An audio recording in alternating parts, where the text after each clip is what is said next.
in the last couple of years, what I've seen is God just open up a whole new understanding of his desire to work through each one of us in signs and wonders and in miracles, that this isn't reserved for so-called special people or people who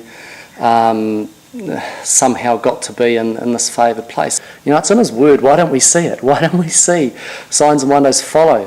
Why don't we see the greater works? I mean, I've been preaching the gospel a long time to people. Why do I not see the signs and wonders? And what I've really learned is because I wasn't asking, because I didn't have the understanding or the faith to believe. I mean, a verse that's really jumped out is John 11:40, and Jesus speaking, he says, "Did I not tell you that if you believed, I would show you my glory?" So, have you seen his glory? You know, it's as simple as belief. And so because, you know, I was given some good understanding, I then stepped out in that. And, you know, I'm sick to death of dishing people up information. And I'm sick to death of why we don't make breakthroughs as churches, as Christians. Why don't we see things changing? And it's because we're not operating in his power. We're operating in his word, but we're not operating in his power. When I came to that revelation, what I started doing was looking for opportunities in my work, in my home, to just see God released into those environments, not just in being able to tell people about him, but so that they would see his reality. I had to speak to a guy had just come in to see me because he wanted some counsel about some issues going on in his life. And as we sat and talked, I just felt God prompting me, you need to hug this guy.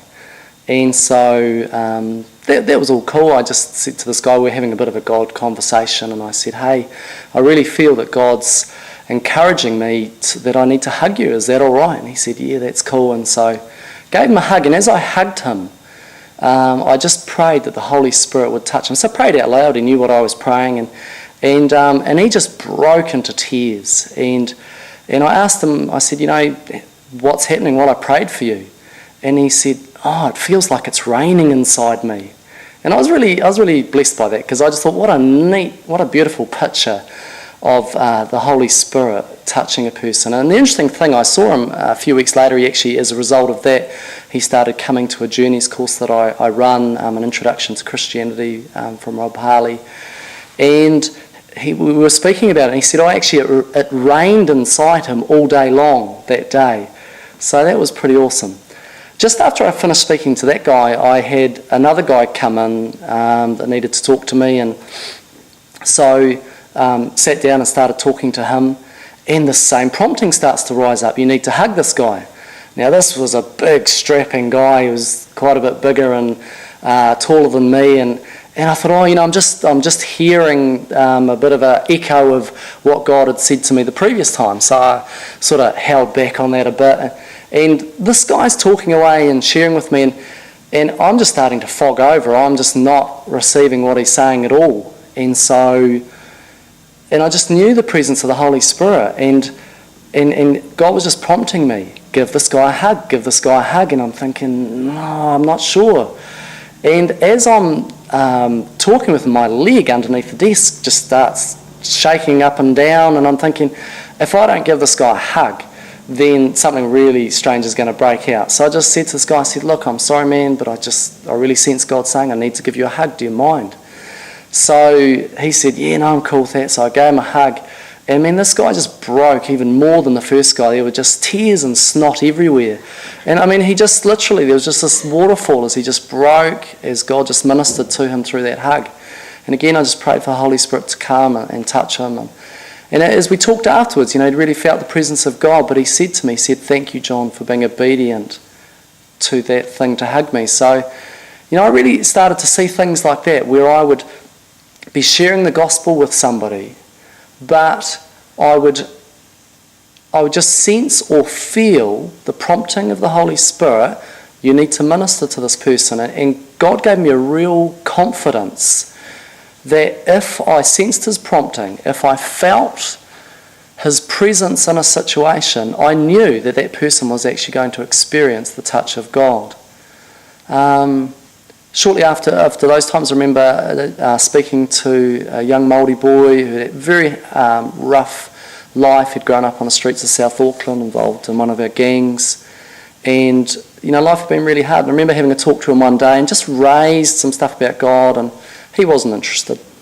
And so I left it and just respected that. And the following day I had another conversation with him, and in that conversation I told him about a particular occasion where I'd been at a meeting, and the power of the Holy Spirit had fallen on me very strongly and really, in essence, consumed me or taken me over. And so I shared that with him. The following weekend, on the Monday, so I'd spoken to him on the Friday, on the Monday, he asked to see me, and he said, John, he said, that stuff that you were telling me about, he said, I want to know more about that. He said, I just don't get what you're telling me. And he said he'd been talking to other people about it and they just didn't get it. So he said, I want to know more. So I just started sharing my personal journey of what the Holy Spirit had been doing, and just started sharing the gospel. And as I was doing that again, I just felt this prompting, you need to pray for this guy. So I said to him, look, do you mind if I pray for you? I feel prompted to do so. And this big beaming smile breaks out on his face, and he just says, I was hoping you were going to ask. This is a kid who a few days earlier had said he didn't want to know anything about God stuff.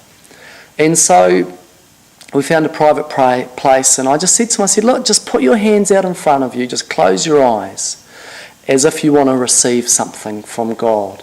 And I just began to pray. And I just asked the Holy Spirit to just fall on him and touch him with his power. And man, this kid, just his hands just start shaking, just hardcore like this.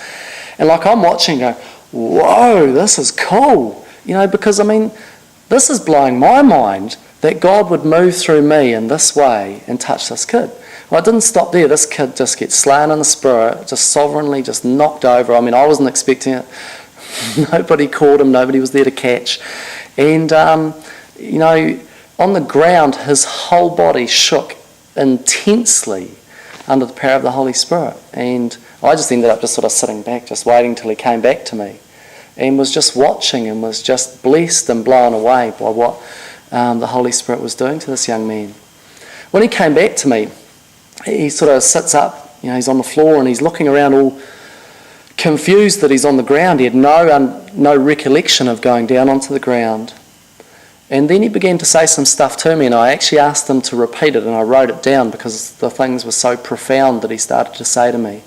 And he said, John, he said, I was just in another dimension. He said, I feel like I've just been reborn. Now that will challenge many people's theology. This is what this kid tells me. You need to understand, he's got no background, no Christian parents to bring him up. He's grown up around the gang. There's no God stuff in his background. He says, I feel like I've just been reborn. I feel like something has just come inside of me and taken away all the bad things I've ever done, and now I'm a new me. Were his exact words.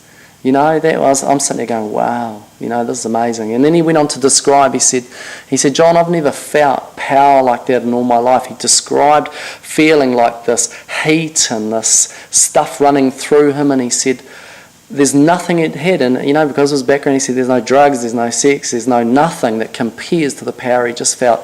He described it like sitting behind the wheel of a V8 car driving full blast down the motorway, and having that power right inside him.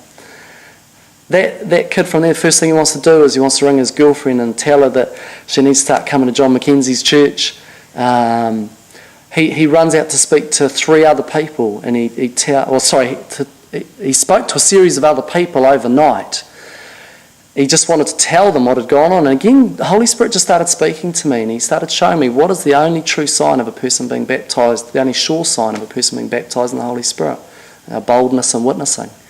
And this kid, the first thing he wants to do is run away and tell people. And the next morning, I had 3 people come and ask for me and wanting to be prayed for, and all 3 of them got touched in a very similar way, felt and experienced the touch of the Holy Spirit on them.